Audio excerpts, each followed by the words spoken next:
Sears i hyrddio hon tuag at y canol. Sutton yn ennill yr ôl beiniad. Fel y disgyn i Robles, di Robles gallu troi. Ydi wir! A mae Louis Robles wedi rhoi y Drenewydd ar y blaen.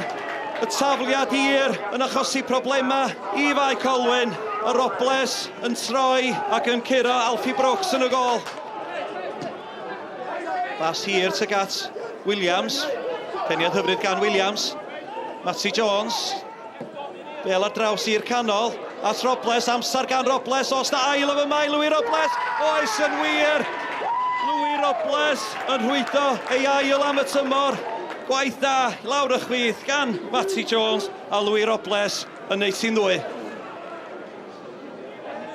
Sears ar tafliad i mewn tuag at y canol. At Zeli Ismail.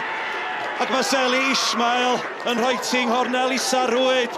Mae'r tafliad hir gan y Drenewydd wedi talu ar ei ganfed unwaith eto. Robles. Ismail tu mewn fo at Ismail. Mae'n dod. Ismail heibio i Williams. Bel ar draws tuag at y postyn pella. Disgyn i Matty Jones. A Matty Jones methu canfod y targed. A bydd Matty Jones yn siomedig efo'i ergyd. Rushton. Bel ar draws tuag at y postyn pella. Oedd ei heibio i bawb yn y cwrt, ond di peryg ddim di mynd. Bel y disgyn i Holmes. Downs ar ergyd. O, am gol gan Alex Downs. Taran o ergyd, heibio i Andrew Wycherley i gornel uchar rwyd. Jamie Cumming, tuag at y postyn pella, at Alex Downs. Ac mae Alex Downs di penio ei ail am y pnawn. A mae Bae Colwyn rwan yn ôl y fewn. Un gol. Olsion chwilio am Hill. Cyfle mergyd gan Hill. Oes! Ond heibio y postyn mae'n mynd. Mae Bae Colwyn rwan ar y droed blaen.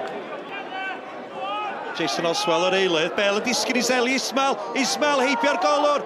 Os na gyfle yma ar draws at Robles. Ac mae'r bel yn cael ei chlirio oddi ar y llinell. Gwaith arwrol gan Steph Edwards ar y llinell. Yr ergyd dod i mewn gan Matty Jones. Ismail. Sears di allan iddo fo. Bae Colwyn ddim yn hapus. Mae yna chwaraewr ar lawr. Ond y Drenewydd yn cario ymlaen a di dyfarnwr ddim yn chwthu chwiban. Bel yn ôl i'r canol. Tuag at Jason Oswell. A mae Jason Oswell yn sgorio pedwaredd gol y Drenewydd o'r pnawn. Ac efo 4 munud o'r gêm yn weddill siawns. Mae'r gol yna yn sicrhau'r trippwynt. A really strong performance on the road. Obviously disappointing to concede 2 goals, but they'll have to score 4 and probably in the end could have scored more than the 4 as well. That's 4 wins on the bounce for you now in the league, so confidence must be high within the squad. Yeah, it is. Look, tough place to come. They've started, or certainly the last 2 games they've won, and in front of their home crowd, and that was I suppose a little bit of the worry when they got back to 3-2 that the crowd were up and stuff. But we managed the game really well in that spell, and like you say, that's 4 wins on the spin. So we just keep moving now into Tuesday night at Pontypridd. Yeah, the resilience and togetherness to, like you just said, to get back into the game. That's what I'm really pleased, and that's the positives we'll take forward, because there was nothing between the teams after that first 15 minutes. But like I just said to the lads in there, we're learning on our feet, and they've got experience, and that first 15 minutes is unacceptable at any level of football. Well, Lou, I'm not sure you were aware, but that was your 100th start today in the JD Cymru Premier. Not a bad game to do it in either. No, I didn't realise it was my 100th game, but obviously what a way to mark it with a brace today, so I'm over the moon, yeah. Sum up the 2 goals for me. They were quite early as well, weren't they? Yeah, they were. I think they just sort of like poaching type of goals. They fell in the box, and I was a little bit lively, and I caught them well, both of them. Maybe a bit fortunate in the second one. I felt me a little bit kindly, but you've got to be there to take them, haven't you? And luckily it was today.